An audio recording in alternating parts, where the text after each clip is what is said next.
Hello, I'm Simulator Deck and welcome back to Outback Australian Truck Simulator. Here we are. I've done some modifications to my Kenworth T610 SAR, and on the back we have a livestock trailer with a paint scheme from the Steam Workshop. It looks like a rather cool illustration of cows because it's a livestock truck. So that looks rather cool.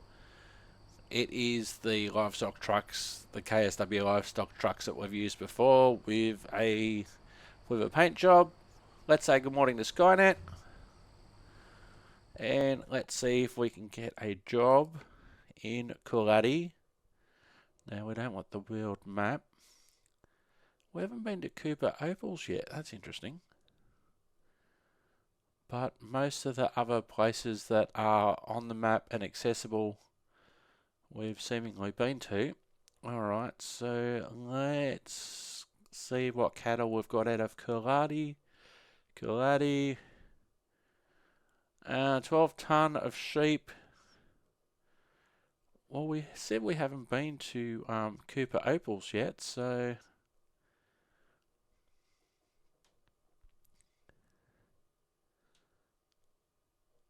why not go there? That's 73 kilometres, 57 minutes. 12 tonnes of calves. Drive safe. Drive safe, Skynet. Let's go. Well, before we do that, yeah, I've got to show you the... So now we've got indicators that flash on the side underneath the cab door, and also there on the right hand side down the bottom. And if we change to the left, there it is. Oh, I think that's quite cool. Anywho, let's go Skynet. We're going to pick up our calves.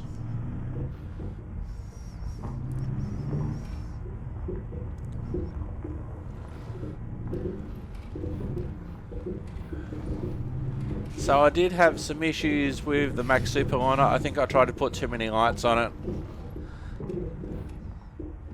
And every time I would try and drive it, it died. The game crashed, so not using the Max Superliner for the moment, especially with that many lights. Can't see any trains coming.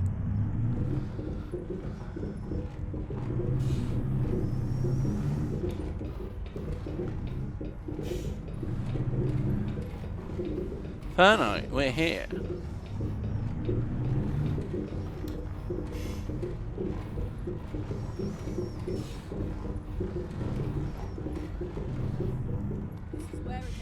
This is where it ends, Skynet. Cargo market. We are going to Cooper Opals. Let's load the cargo. Time to get the job done, Skynet. 57 minutes, 73 kilometres. Expected just before 5 PM. We should have a look at our baby moo cows.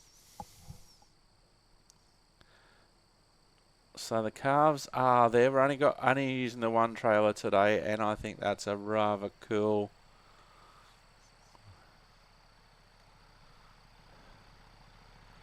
There was a paint scheme so the truck would look like the trailer, but I couldn't get that to work. But here we are, and off we go.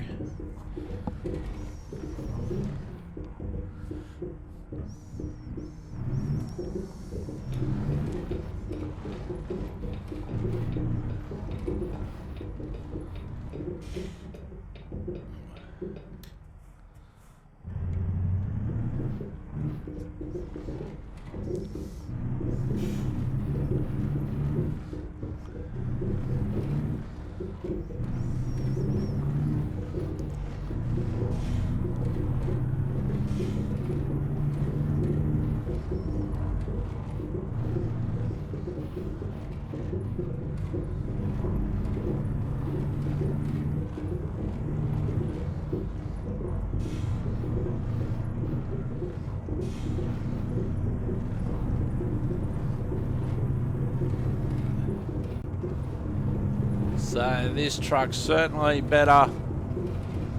Certainly better than the Scania and the Mercedes we had on the last episode. Oh, there's our police van as Skynet gets confused again. It's finding a new route. Go straight finding a new route. Never mind. Whoops! You I'll said find a new you route. said you knew the route, Skynet. There we go. All right, haven't been this way for a while, so let's go.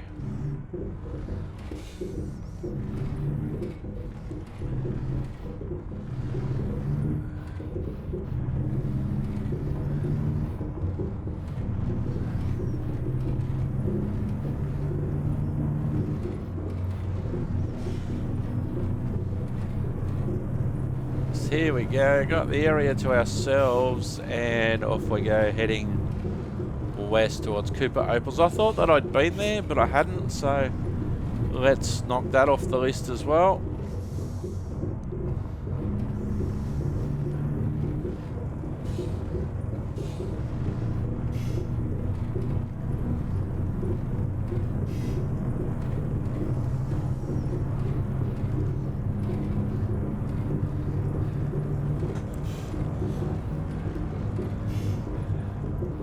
So recently I had the issue where I wanted to avoid this section because of the river crossing, because the river was on the map. So I drove the alternative way only to find 2 other river crossings that I needed to make. So I have made a request that all the rivers be drawn on the map, and also for my interest the train lines to be drawn on the map as well. So I'm not sure if that's happening yet, but may well be by the time you're watching this. I am recording this in early March, and there's quite a few episodes in the queue to come out beforehand. So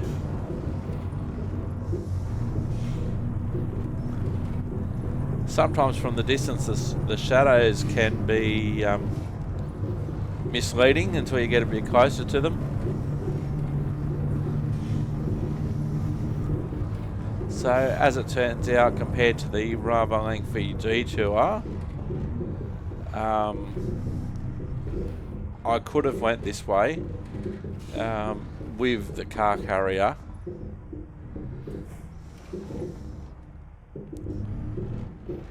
You know, I also wanted to avoid sections like this.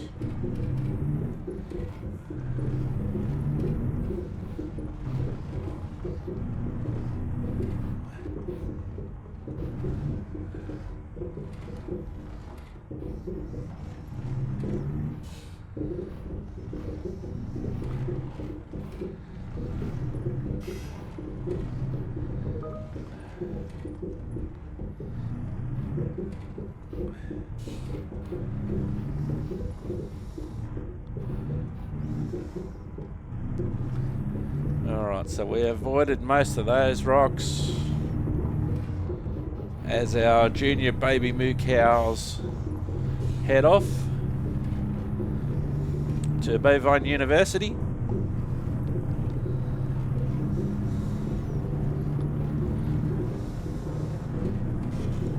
I think I'll just stick with the Kenworth for now.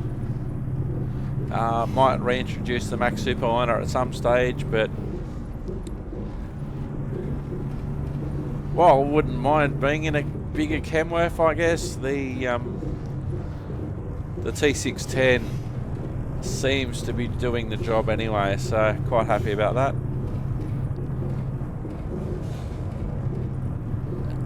The T610 gets the job done. Ironically, this is one of the trucks that I didn't pay for.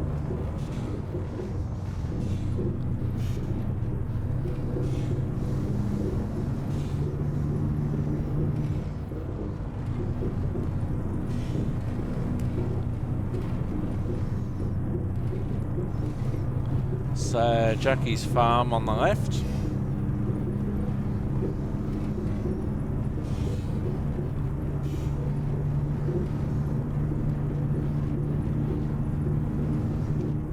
Here's Kenworth, certainly handling the rough stuff a lot better.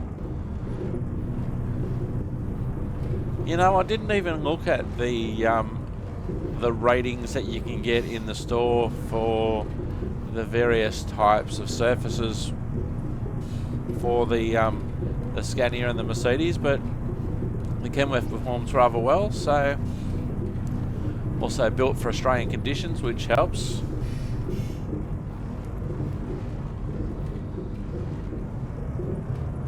You know, I didn't even really want to test the Scania and the Mercedes on the sealed road. Oh, there's some moo cows. Oh, you almost hit that one.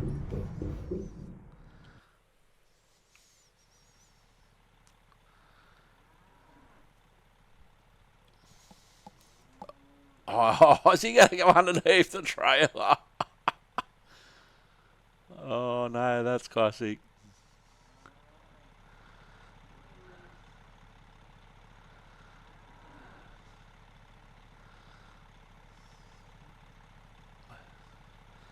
That's not the way to rescue your buddies.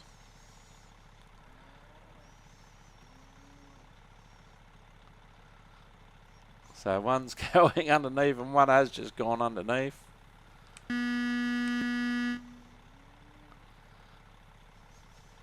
Wait for old mate to come out the other side.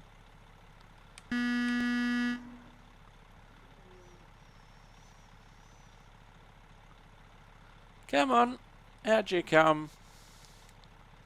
There you go. Not a massive fan of that horn. But that's funny.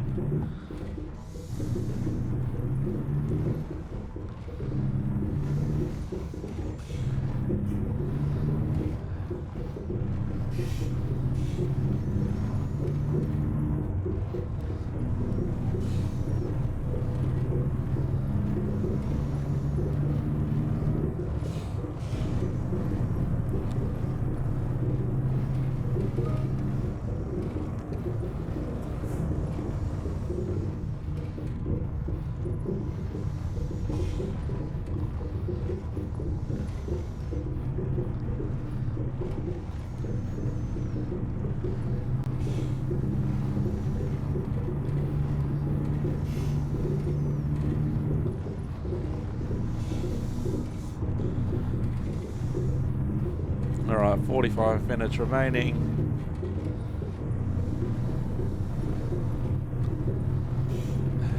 I haven't seen any kangaroos for a while. Did see some kangaroos driving my train yesterday. Or was it today? It all just merges into one.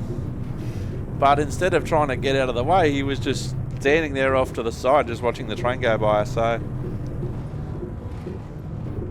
hitting kangaroos is not fun. I hit one last week at the time of recording. It was definitely train 1, kangaroo 0.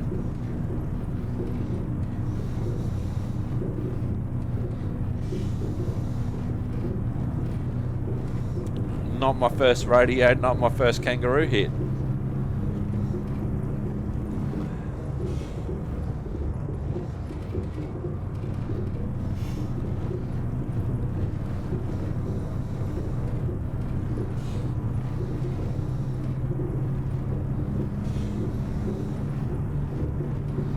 Alright, we're coming up to Humeburn.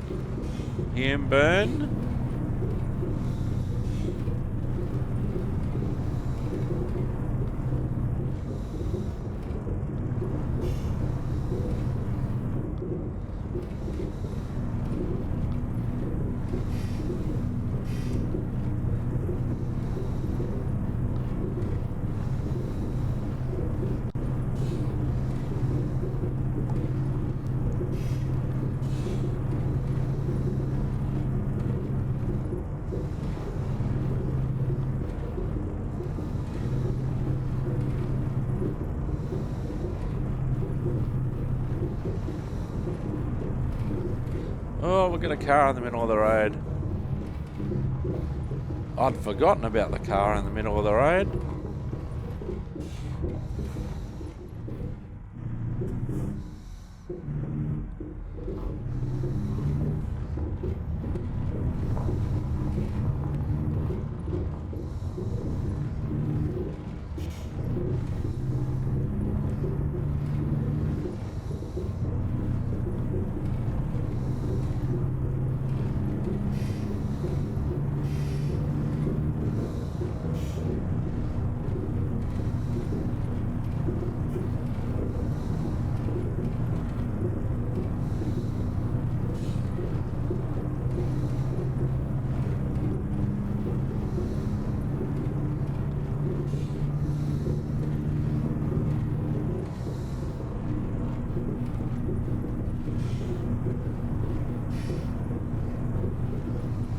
Oh, here we go. I think this is coming up to our first river crossing.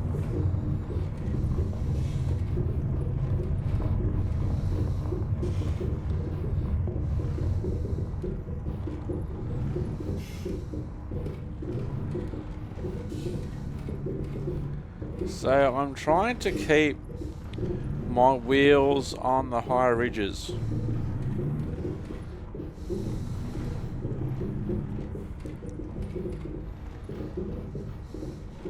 Rather than having my wheels with the ridge in the middle, because if your bumper's too low, your bumper's just going to act like a plough. So I'm trying to keep the wheels on the highest points rather than the high points go underneath the truck.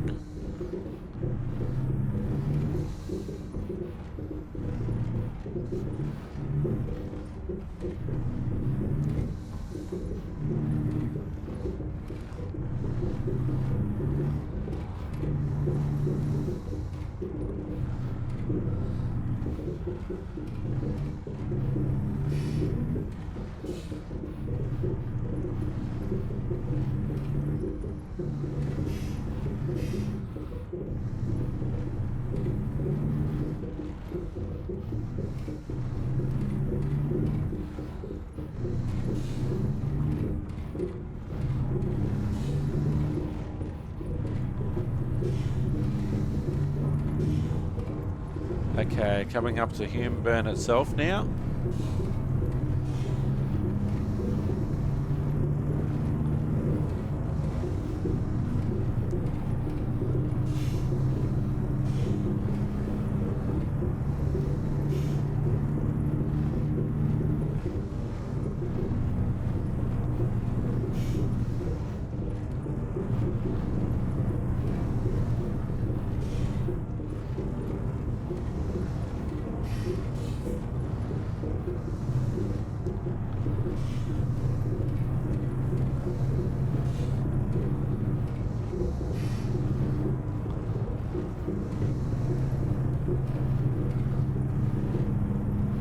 Road subject to flooding. Come on, Skynet, you didn't get confused again. Kangaroo sign.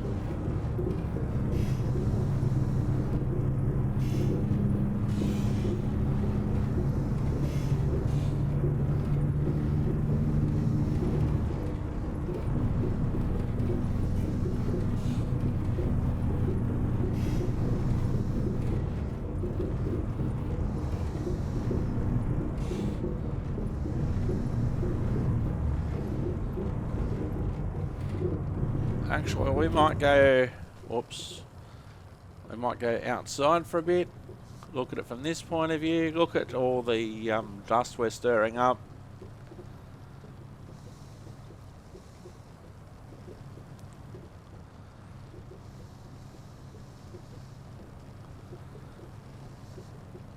We're coming up to another section of mud than a river, so this might illustrate what I'm trying to do. I'm trying to keep the truck wheels on the higher ridges. Oh, that river looks angry, my dudes, angry.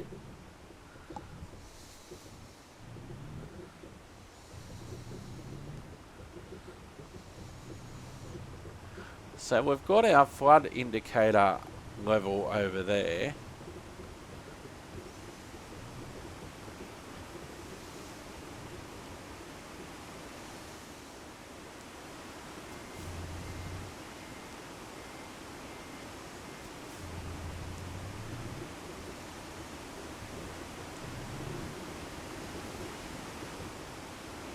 So I'm going to try and steer towards the flood indicator because I do actually want to capture that as part of my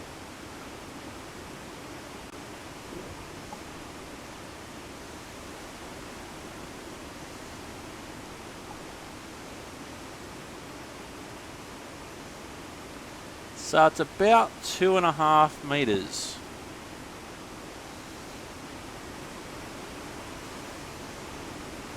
Two and a half meters, there we go.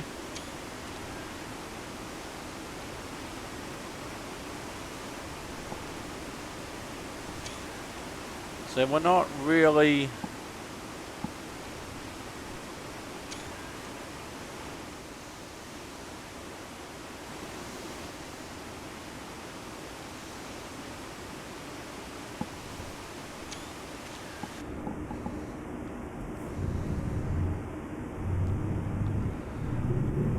So despite the height of it, we got through that one pretty well.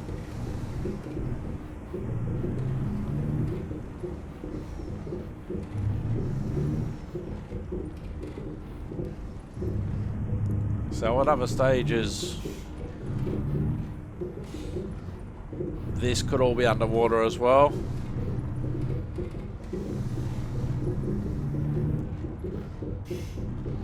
So if they're talking about the river crossing at Huburn being at 2.5 metres, that would be in relation to that sign. Half hour to go.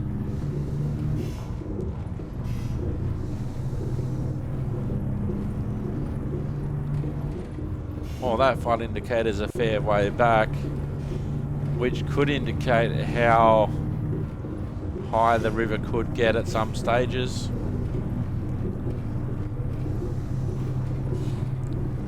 They'll often talk about floods and how high the flood water's at.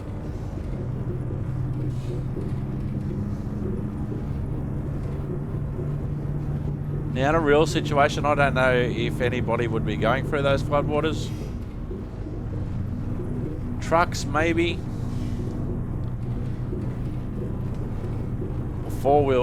Regular four-wheel drivers would be questionable.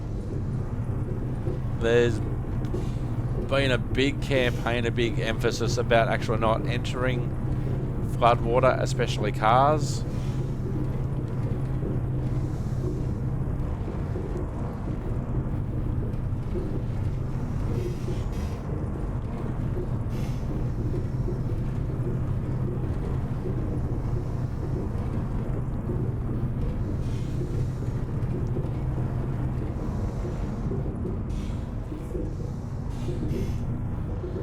Oh yes, why not? Here we go, we'll do this for a while.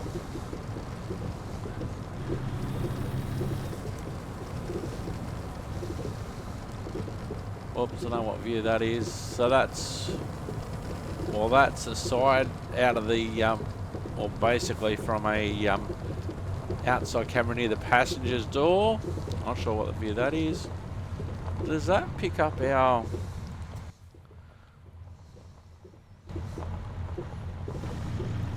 So this is roof cam. It doesn't pick up our spotties in this view. We'll go like this for a while.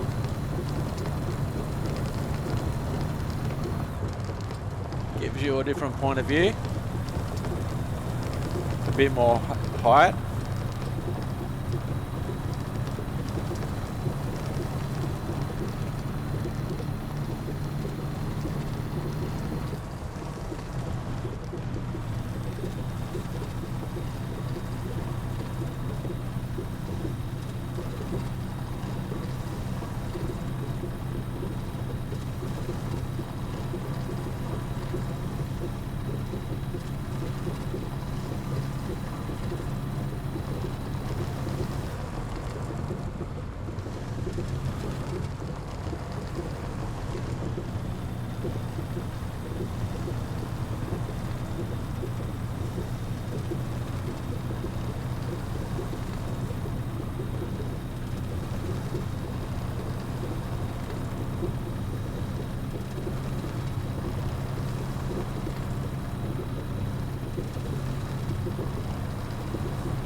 Ah, that's a bit of fallen tree.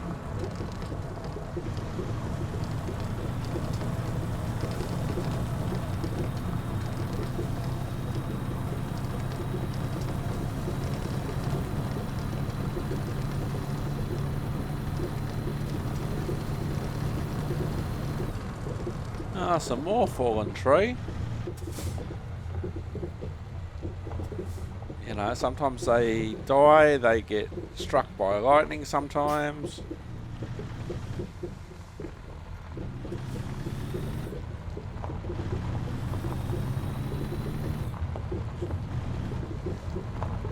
There was a massive storm here the other night at the time of recording,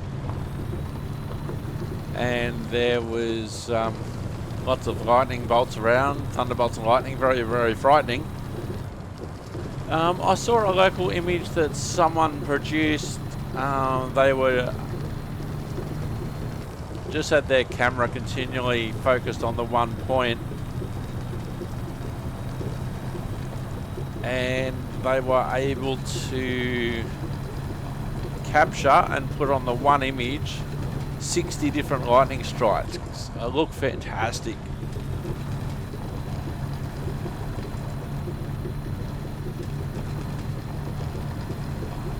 It's a big electrical storm. Actually woke me up. I was asleep.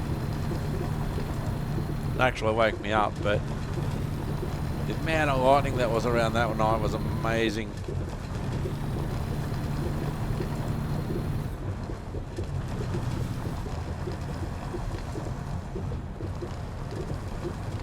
Okay, glad I'll turn that map on because we need to turn left up here, Skynet, see if she's awake.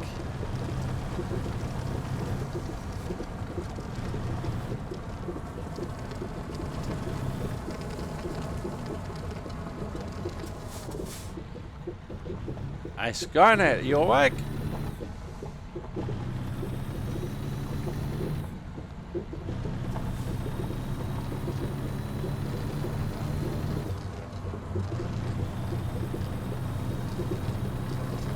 She goes to sleep sometimes, I reckon, Skynet, my navigator.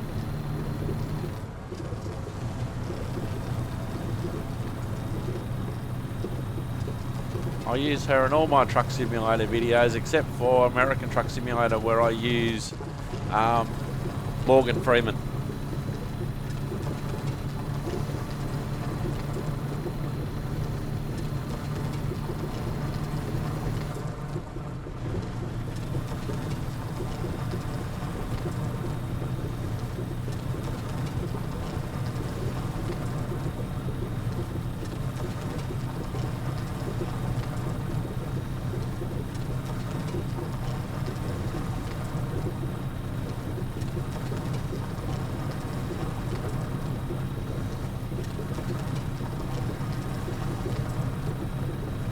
Oh, we're nearly up to 100 kilometres an hour.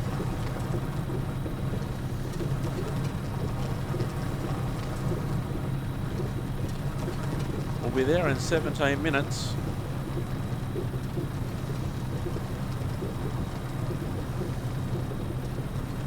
There's an old Australian ute just rusted away there on the left.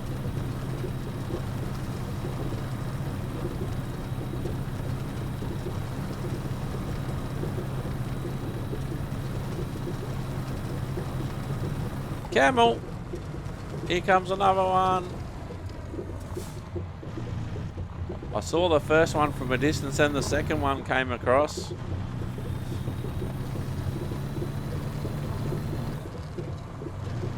I can't imagine what hitting a camel would be like.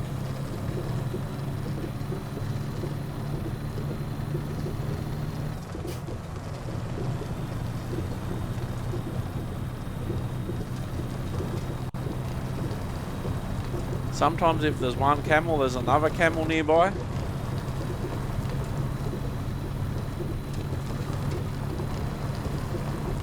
Alright, time to go back in the cab. Oh, what happened to my gauges?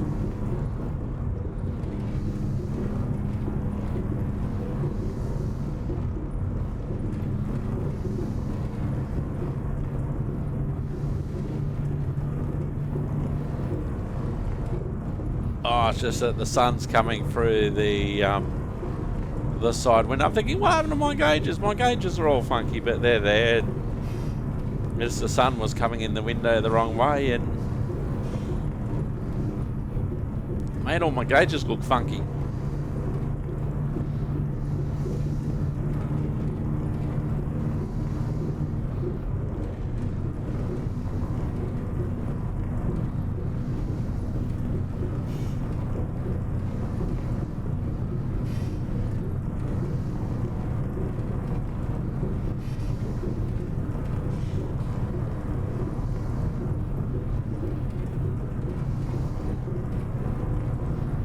10 minutes away now. Then we'll see what load we can pick up out of here. Because otherwise it'll be a short episode. So we've got to see some cows on the back of the truck and some cows going underneath the trailer while it was stopped, fortunately, and we got to see some camels. Can we see some kangaroos in the next 9 minutes? Or on the next trip? A lot of kangaroos, but not all of them come out at night. I see a fair few during the day in the real world.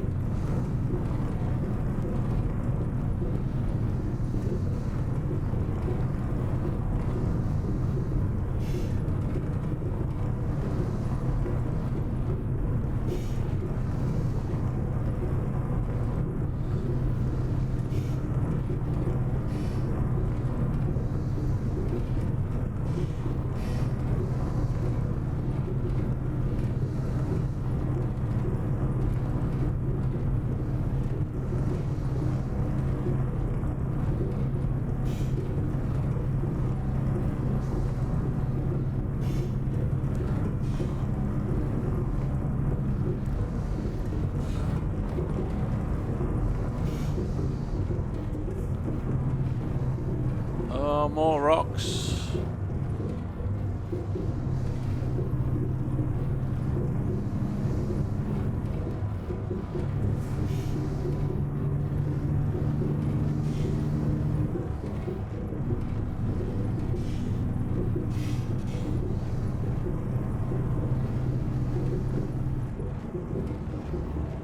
We've got something in the middle of the road up here.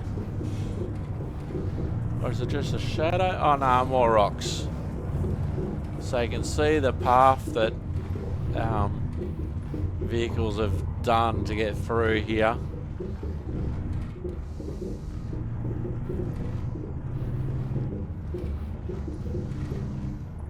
And it's rougher.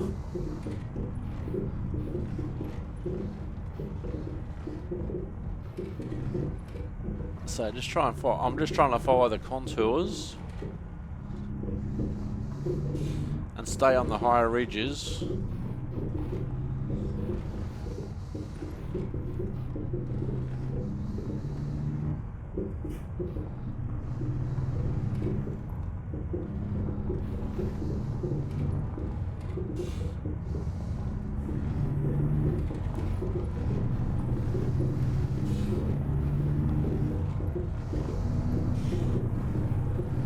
That's why I often prefer to drive in the centre of these roads.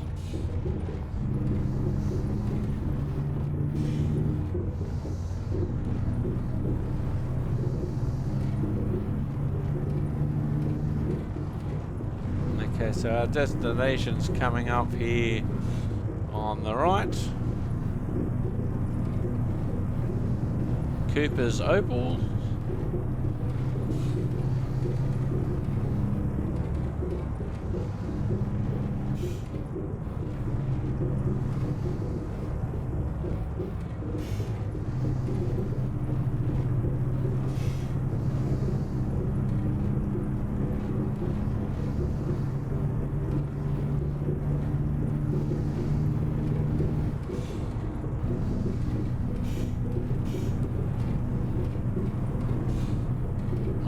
Here we go, Cooper's Opal's coming up.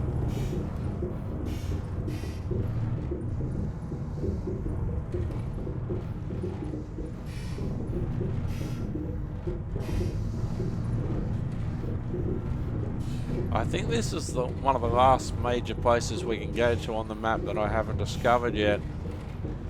Alright, so here is our marker. Here we are. I think he's Skynet. What have we got over here?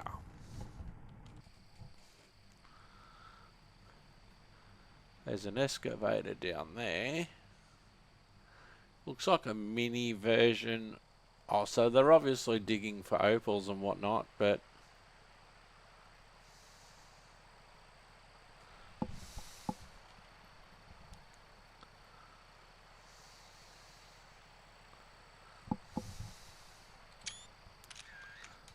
So here we are. 72 kilometres, 2 hours 45 minutes, including loading, proficiency and fragile cargo bonus. Let's have a look, see what we can do out of here. Let me see if we can take cows to Charlieville. That's 2 hours of driving. Humeburn we basically went through before. Jackie's Farm we went through before. McLeod Station is almost all the way, and Mineta is also on the way there. So let's head back to Charlieville.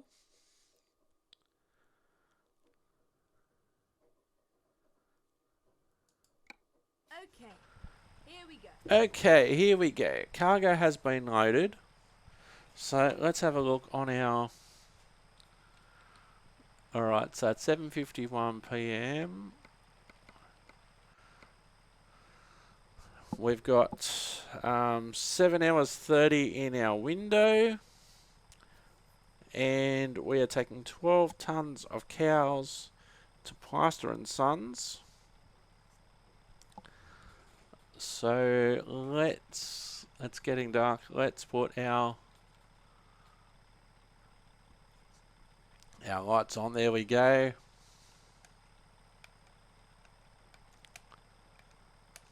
That's cool. Let's get back in the truck.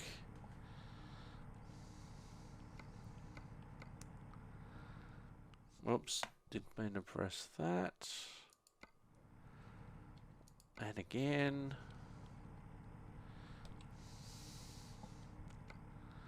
Alright. We're fully loaded. Let's go Skynet. 2 hours of driving time.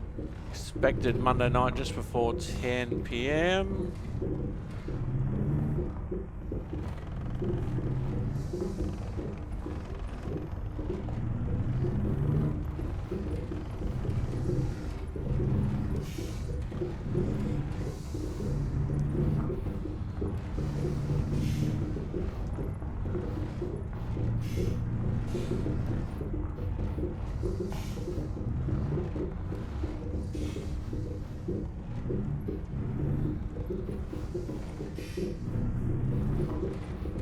No, I've just got to find my way out.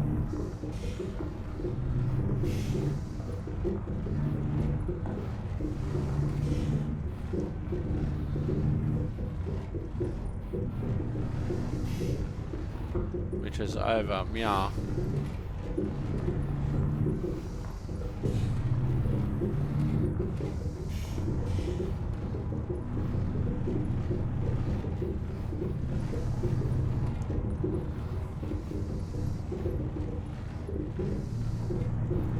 So we've got our service centre over here.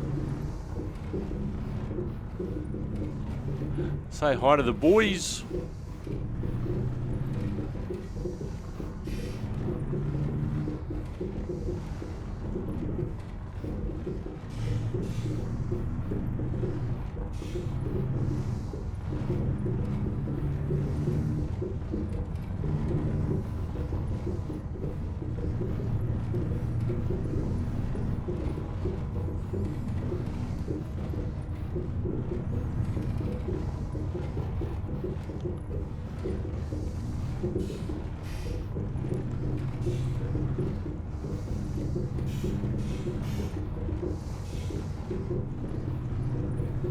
So we've had a look around here.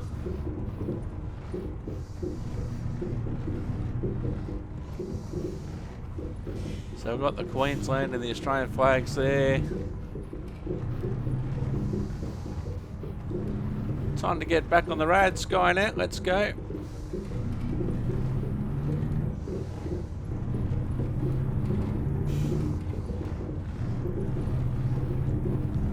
Now before we do that, let's have a look at the map and see which way they're going to send us.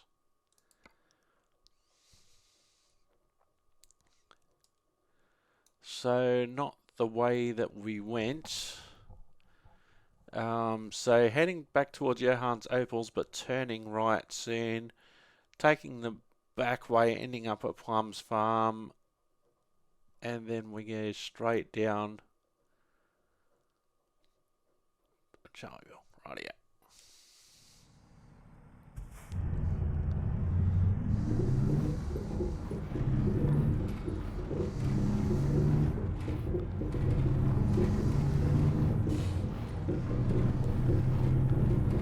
So this may well be the very last episode in this batch of Outback Australian Truck Simulator, but I will come back when a new version of the map is released. The way that's been going since I've been involved is basically once a month or once every couple of months, but there are so many episodes to go before we get to the one that we're watching now. We're using version 4.9 of the map right now. Version 5 of the map is supposed to be a big addition, but we'll wait and see.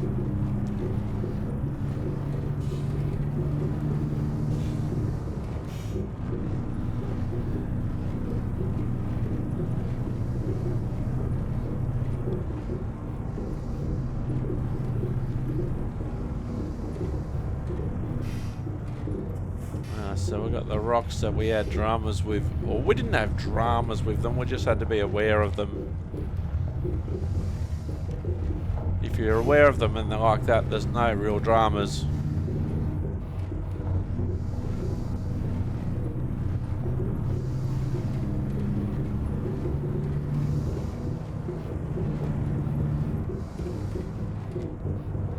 Just like we're aware of these ones on the outside. If we stay here in the middle, maybe slow it down a bit because it's a bit rougher through here.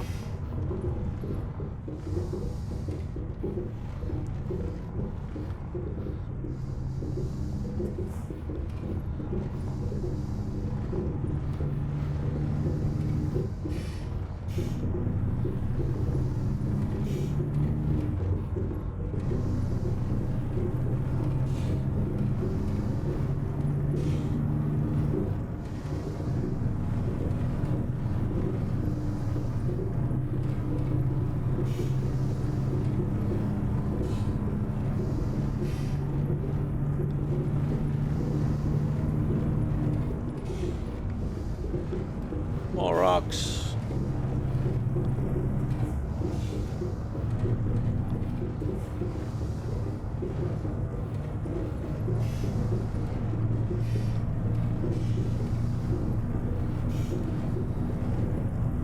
So just on sunset, it's not quite dark yet. That twilighty time of night. There is a bit of sky out there, but very overcast out there as well. I think we've got our turn coming up.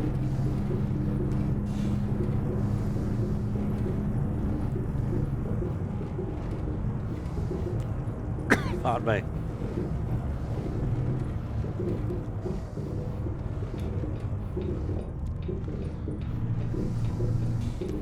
Skynet, you're supposed to tell me about these things.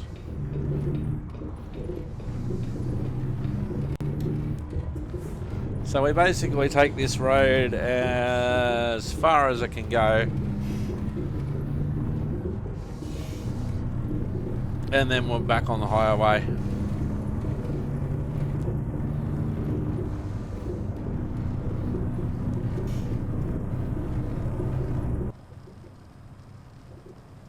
Hang on, let me just check our light situation. All of our lights are on, that's good.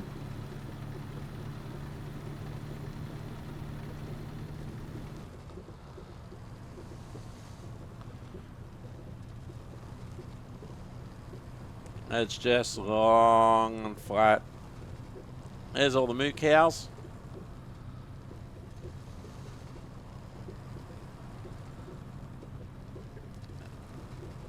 A KSW trailer, livestock trailer, which is awesome. The paint job is via the Steam Workshop. It's amazing sometimes what you can find in the steam workshop, actually.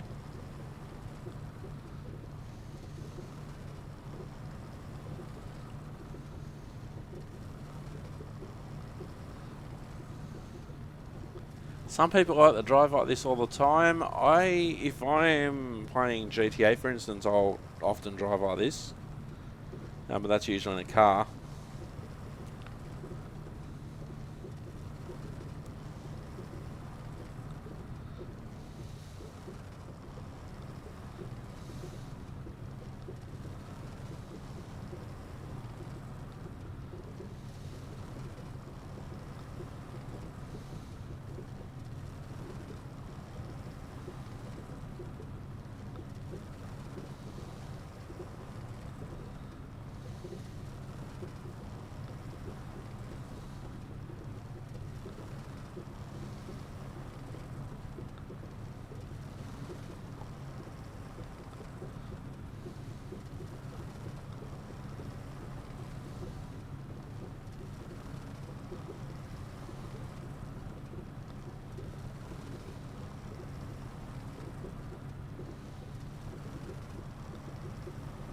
By the time we get to the road, it'll probably be really dark on the highway.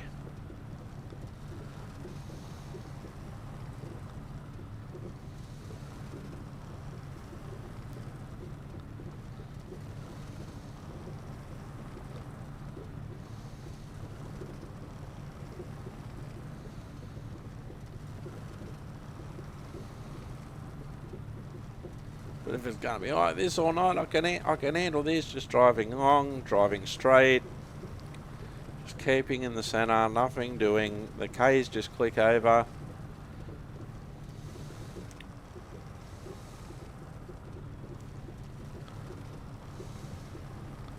You know, there's no traffic, damage not an issue, fatigue won't be an issue. Might have to watch for the occasional rocks, the occasional animal. As I said, I haven't seen a kangaroo in a while. I'll probably see 6 of them now, who knows. So our ETA is 10 PM Monday night. It's just gone 20 past 8 in the evening. 132 kilometres, an hour 41 of driving time remaining.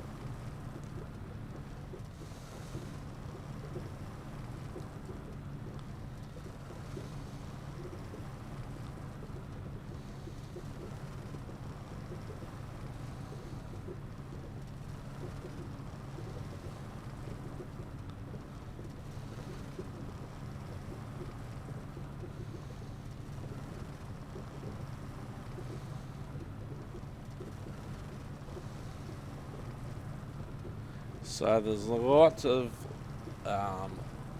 livestock out here in the Australian outback, so I'm quite enjoying this trailer and enjoying the fact that I can actually see the animals inside. That's quite cool, and you can pick up different animals. With goats, pigs, cows.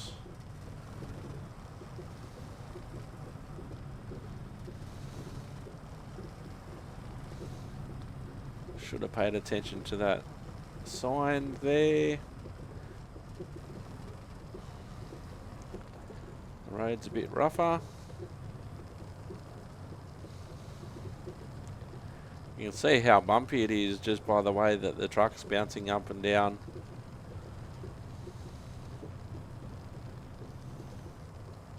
No, it's how much do you want to throw yourself around, how much do you want to throw the truck around. Might go back in the cab for a while.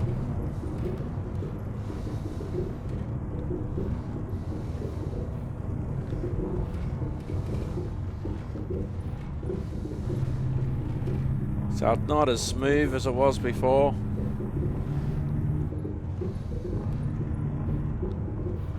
So I'm just trying to hit the high points.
90 minutes to go. Fairly bumpy still.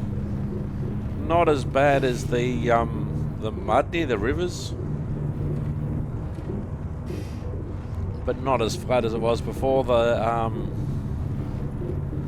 The spotlights are kicking in more now because it's getting gradually darker out there.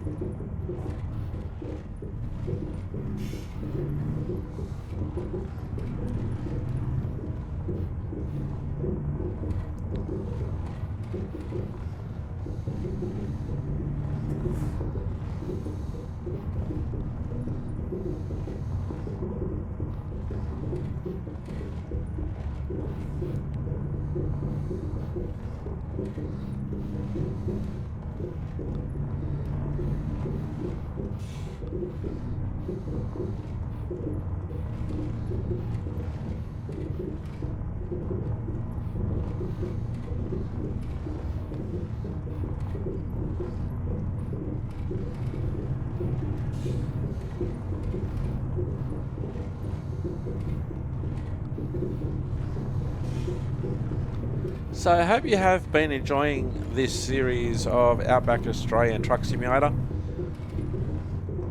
I've decided this will be the last episode of this batch on the new version of the map. So the next time I'll come back is with version 5 of the map. So there's other trucking videos that you can watch as well. Look out for the Convoy playlist, and that will feature all the various truck simulators that I'm using, all the different maps, including the original 2 Euro Truck and American Truck Simulator, and then the spin-off series Japan, UK, this one Australia of course, and Middle East. Camel, where's your mate? Where's your mate? Come on, where's your mate? And as a part of the American series, I also have been in Canada and Mexico as part of that series as well. There's another couple of unrelated truck simulators that I may be playing as well. They've been in various stages of development, so we'll see how we go there. So you'll find them all on the Convoy playlist, which is all the truck simulators. Each map has its own playlist as well. There's also trains, buses, trams, a bit of law enforcement. Australian fans will appreciate some down-underization of Los Santos, playing as a cop and other emergency services in the GTA 5 universe.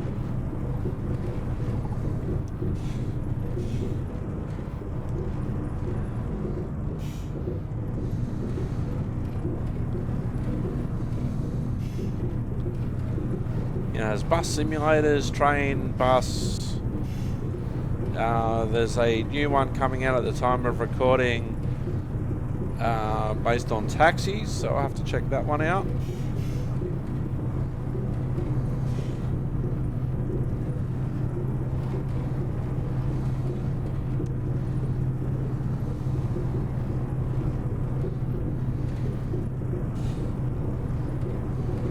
But many thanks to Rob and his modding community.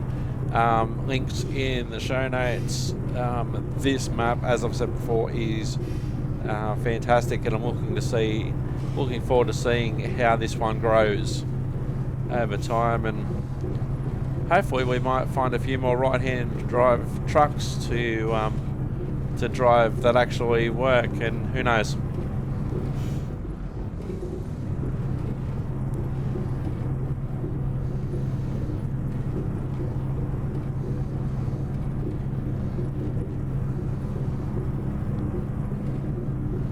So pretty dark now, 8:45 on a Monday night during summertime.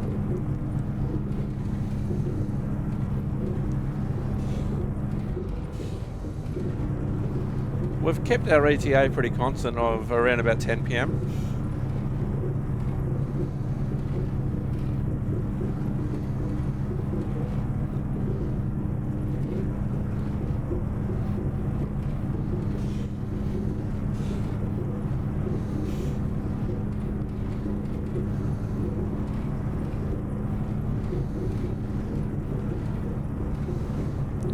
It's funny, my original intention was just to play truck simulators for a month and then move on to something else, but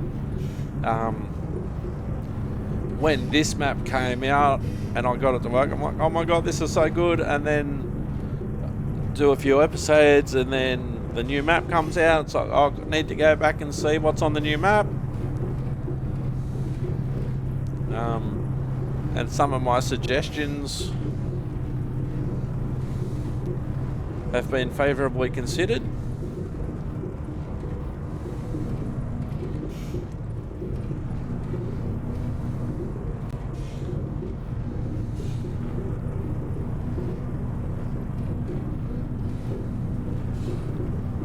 We haven't had a river crossing in this direction. What does this sign say? Oh, it's a grid, the cattle grid coming up. Okay.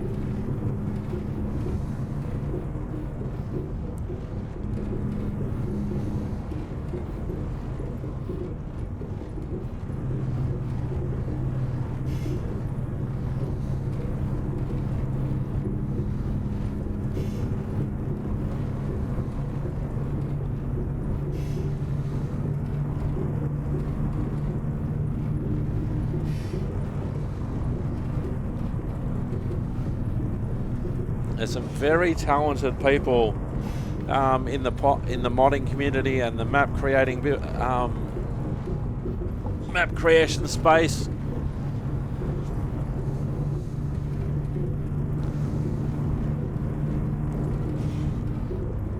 If it wasn't for modding games, I wouldn't be here in Australia driving this right now.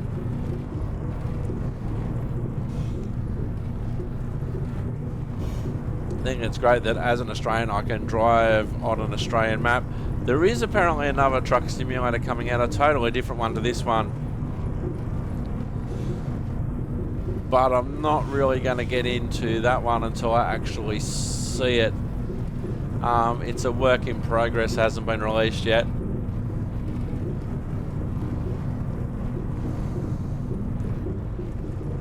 It looks to be a more modern version of this truck simulator, and to do some of the things that you can't do in American and Euro truck.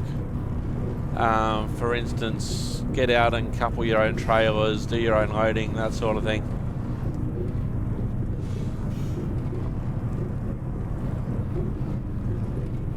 Sort of like the difference between Train Simulator, which is older Train Simulator Classic, and the newer version by the same company, Train Sim World. Speaking of Train Sim World, coming soon at the time of recording is a London Overground on an overground map, which will be cool. Previously not seen in Train Sim World, has been in Train Simulator Classic before.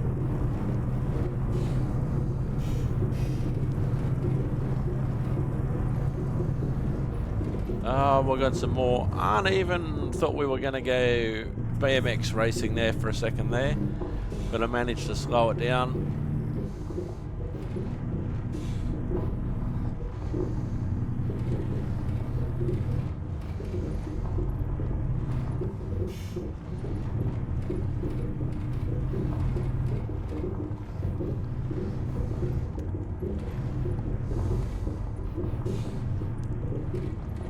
So, according to Steam, I have played American Truck Simulator now for 120 hours.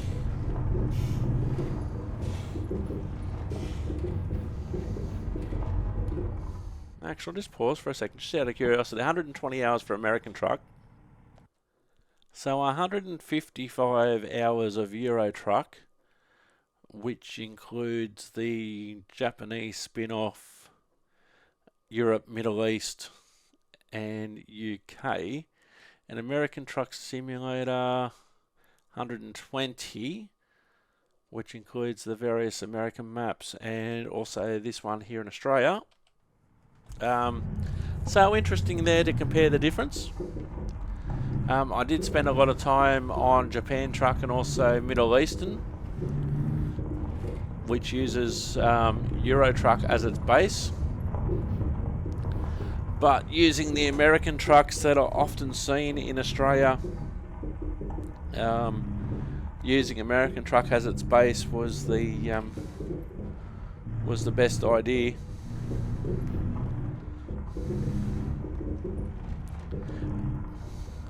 And the hang on, what one's this?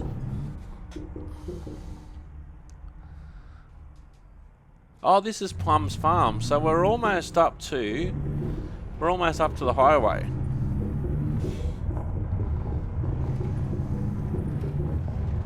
I reckon this will be the cattle. There's a couple of cattle grids to go, and then we're on the highway.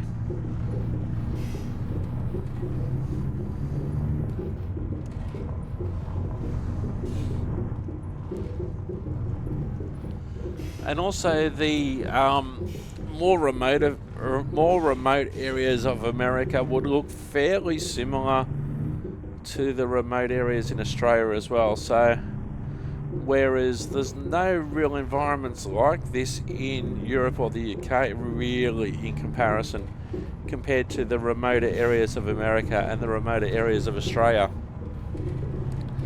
even though we've got so much in common with the British because of history.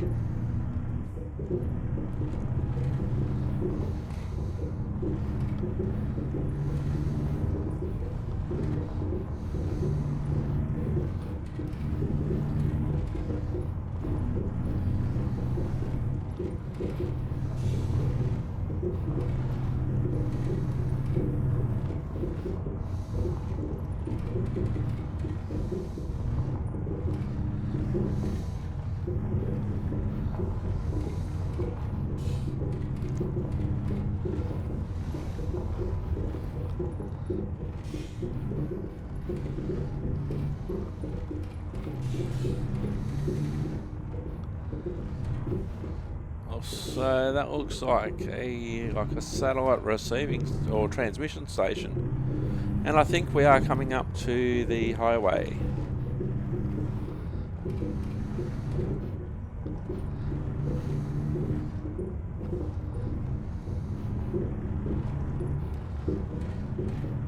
Yep, yeah, this will be the highway. Yep, so I'm going to have to turn my spotties off so you can see the difference there, just having the spotlights on compared to the spotlights off. But I'm going to have the spotlights off on the... Oh, Skynet, you're awake! Thank you, Skynet, for being awake. Car or truck coming this way. I got some lights coming towards me. Oh, that flashing from the side is awesome. That's our troopy, our Land Cruiser. Alright, here we go, Skynet.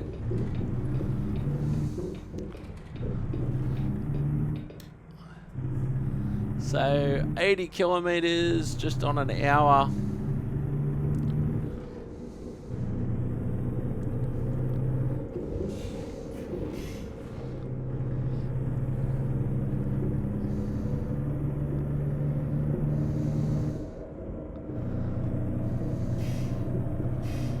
So here we go, we'll just get up to speed.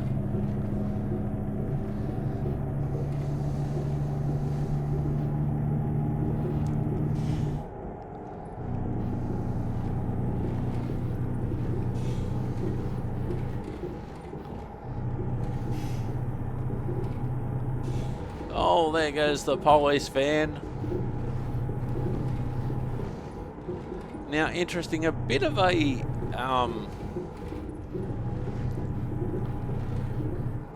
difference in terminology depending on where you are in Australia. The nickname for the Australian police vans like that, the ones that are often used to take people back to the police station rather than just taking them back inside a normal police car. Now in New South Wales, for instance, where I'm from, they don't necessarily look something like that or that. Although they have had basically what would be a ute or a station wagon with a prisoner pod put on the back. So the nickname in New South Wales was called paddy wagons. Now officially within policing circles they're known as cage trucks, compared to a sedan. So, but for years in New South Wales, they've been known as paddy wagons, or officially cage trucks. Now, in Victoria, capital city being Melbourne,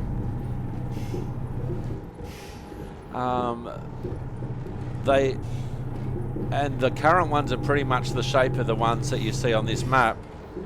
They're usually known as divisional vans, or just vans, because each police district's basically a division.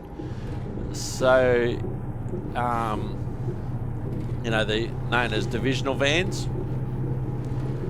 But the colloquial name, even policing civilians often refer to them as divvy vans. So one of the chants at the cricket, for instance, especially at the Melbourne Cricket Ground, if someone's been misbehaving and they've been arrested, the crowd will chant out, "You're going home in the back of a divvy van."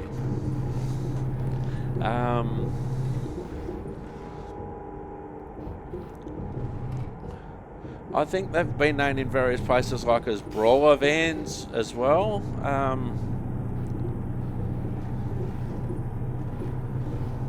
They're the main two examples that I can think of. Although it seems a bit strange for someone who's not a Victorian to refer to them as divvy vans compared to me knowing them as a paddy wagon. Paddy wagon has sort of gone out of favour.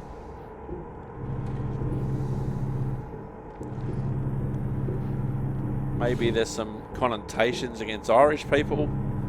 But for years in New South Wales they were unofficially known as paddy wagons.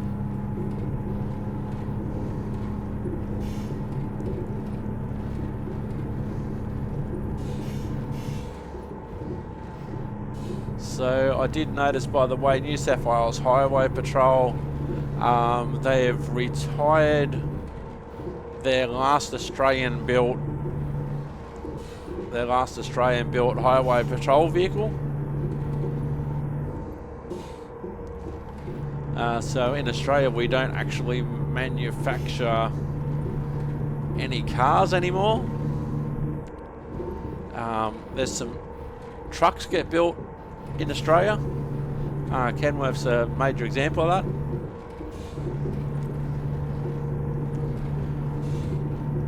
And there's a lot of things in relation to trailers, farm equipment, all that sort of stuff. But in terms of your general everyday car, for various reasons that are well documented online, we don't manufacture passenger vehicles. No, we still manufacture buses and trains and things, even though a lot of those are imported now. But in terms of your average everyday car, no, we don't manufacture cars in Australia. And this is one of the reasons, like the police services traditionally, they would have, we've got the level crossing coming up, even though I'm pretty sure there's no trains. Ooh. I think I hit one of the guideposts.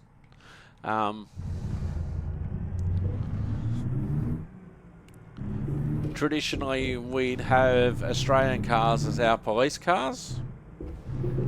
But considering that there's no more being made, we've had to go overseas.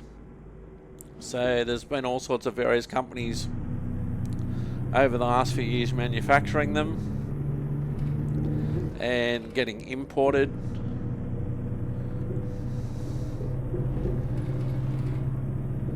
So there's been Kias, there's been Chryslers, there's been BMWs, Hyundais.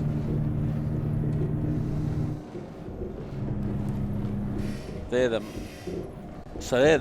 major ones. Kias, Hyundais. There's been Camrys, and other Toyotas that have BMWs I mentioned. And Chryslers. They're the major ones.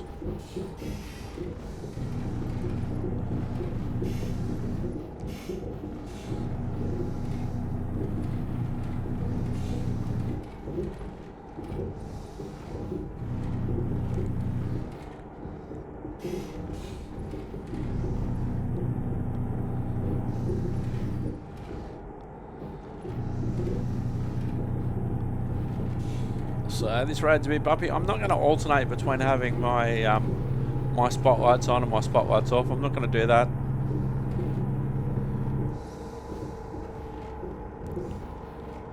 Basically, from what I can remember,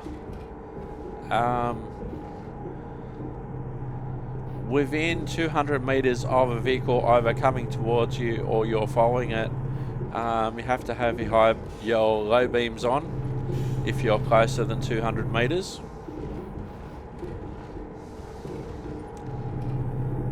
If you're either behind someone or they're coming at you. So it's probably just easier at this point, because we are on the highway, just to leave the spotlights off.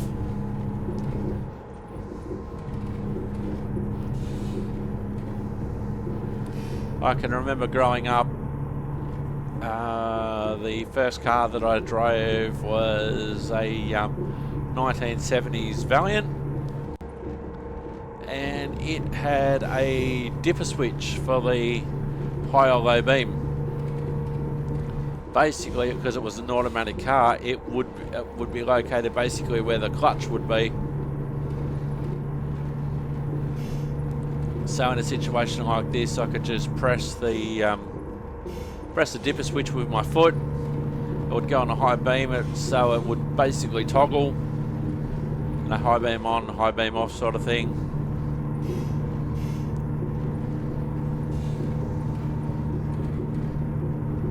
So if I couldn't see any cars or trucks or whatever, see any other traffic around, I could have the high beam on, and just using my foot I could turn the high beams on or off. Wow, I'm doing 126. I didn't put my speed limiter on, obviously, and a truck in Australia, by the way, is speed limited. Generally it's 100 kilometres an hour, but there's some exceptions. A lot of road trains, I think, are 90.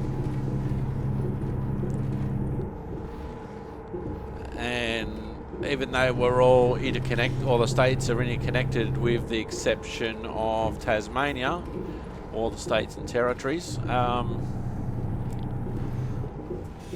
there are some minor changes and some minor differences in road rules from one state to another.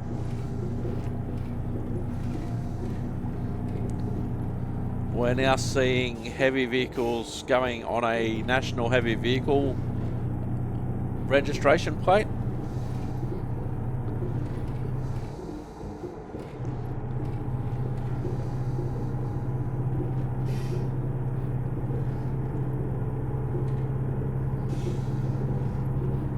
So they did have federal registration available for trucks for a while there.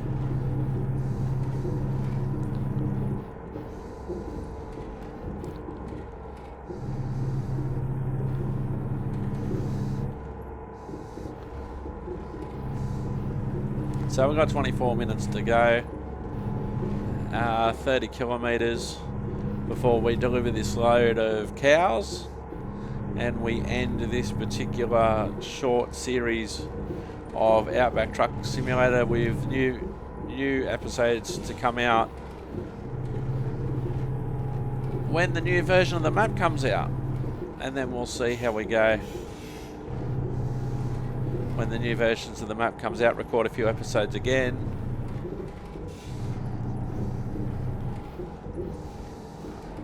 It's interesting though. I'll talk about this before we go.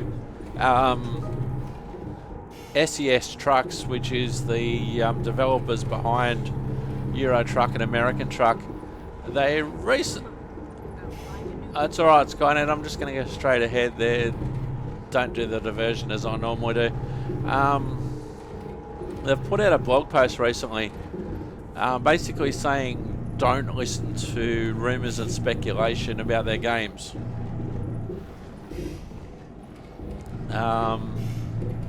Especially on YouTube, there's some people there that are speculating about what could possibly be coming up, using discussions that are held on live streams and that sort of thing. There's a bit of clickbaiting going on as well. It's reading between the lines maybe of what was said on a live stream or on a blog post. So SES have actually come out and said the most reliable place to get all your information is via us. So if you don't see it on our socials, or if you don't see it on our blog posts or from us on Steam, treat anything you hear with a grain of salt, which is quite interesting.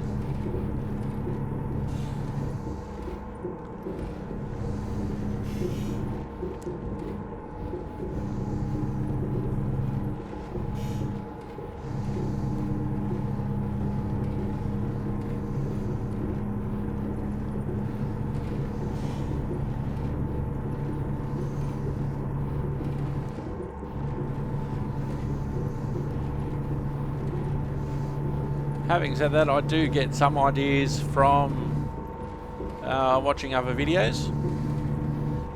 Some people do spend a lot of time and effort making scenery videos about different mods that are available.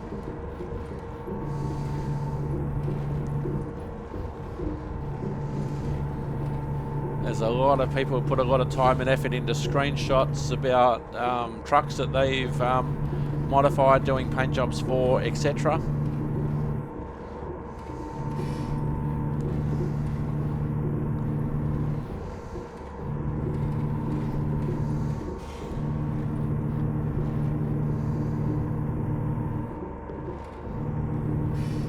I've got 11 minutes to go. I've got to be careful with my speed actually, especially now that the police are roaming out and about.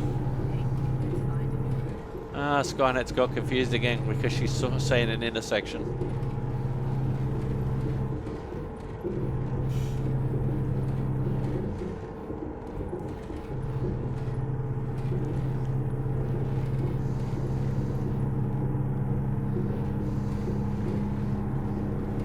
Now, who knows, with the way that I'm recording and the way that I'm putting out episodes, your next episode of Outback Australian Truck Simulator, as you're watching this now, may actually be next week. So if you haven't already, please subscribe.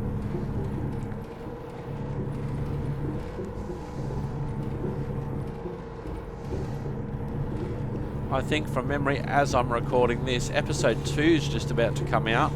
That was like 2-3 versions of the map ago now.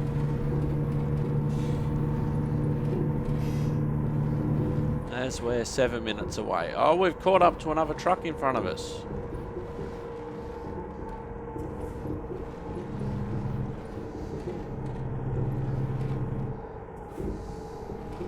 So this is where you'd have to watch the high beam as you're following someone, because that can be a distraction through their mirror.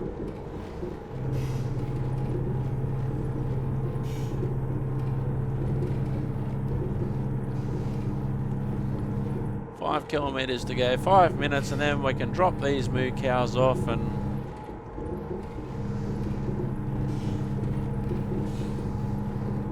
we've driven 228 kilometers on this episode. Oh, here come the speed zone reductions. So down to 90. Then we've got an 80 coming up pretty soon after. One of the last times I went through here, things actually crashed.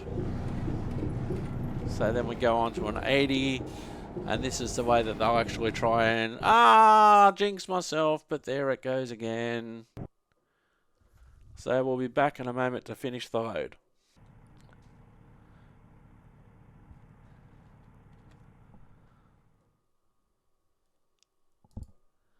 Alright, we've hit the road again. It'll go back to our last save point, which wasn't far away. This happened, I'm going to have to raise this one as well.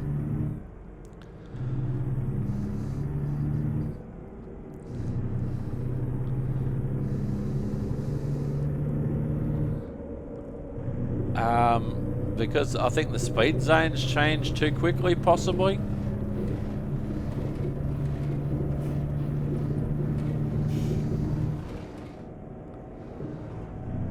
So the first time it crashed, and then the second time we got through. So let's have a look. So we got the 90, then we got the 80, and just after we passed the 80 is when it died on us before.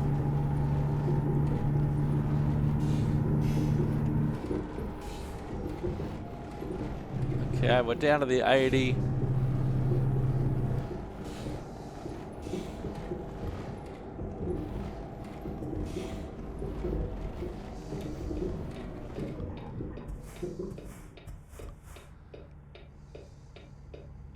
Oh, you're going to turn down there, are you, old mate?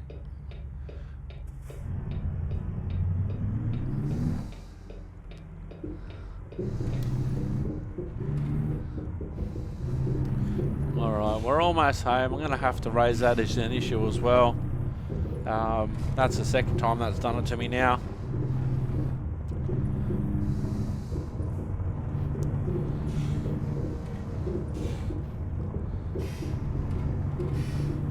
So we've got a couple of minutes to go.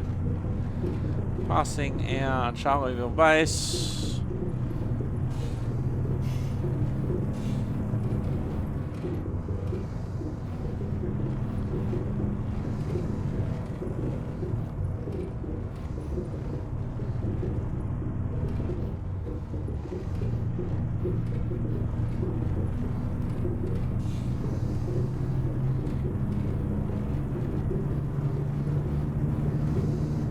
So hope you have enjoyed this episode, and also the series so far. We will return when the map gets updated. Just around the corner now. Skynet's got confused again because there's a intersection. Only seems to happen to her on this map though.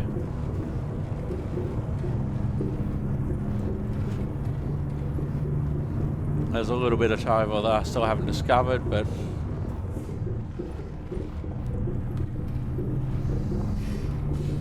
so we're just coming up here on the right.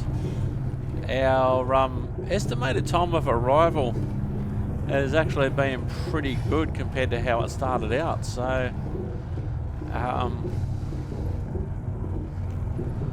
so here we are. I have dropped a load here before.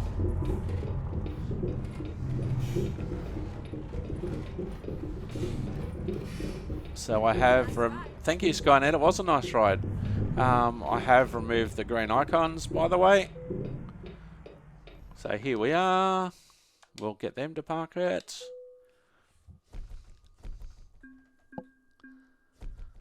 Boom. Cows delivered from Cooper Opals to Charleville. 160 kilometres, 3 hours and 30 minutes, including loading and unloading. Proficiency and fragile cargo bonus. I am now king of the road. We've got a few different options here, but we will see what happens the next time I join you. I've been Simulator Dirk. You've been wonderful. Thank you very much for watching. Hope you have enjoyed. Here is our truck. Oh, really loving those flashing lights for the indicators. That's cool. I'm loving that. I did originally start with small little round ones, but I thought the square ones would actually be better and be nicer. We'll put our bodies on as well. Why not? I've been Simulator Dirk. You've been wonderful. Thank you for watching this series, this batch of Outback Australian Truck Simulator. It's a mouthful. Anywho, I've been Simulator Dirk. You've been wonderful. Without trucks, Australia stops. And I do actually have that on my placards. Thank you very much for watching. Hope you have enjoyed. And we'll see you next time. Bye for now.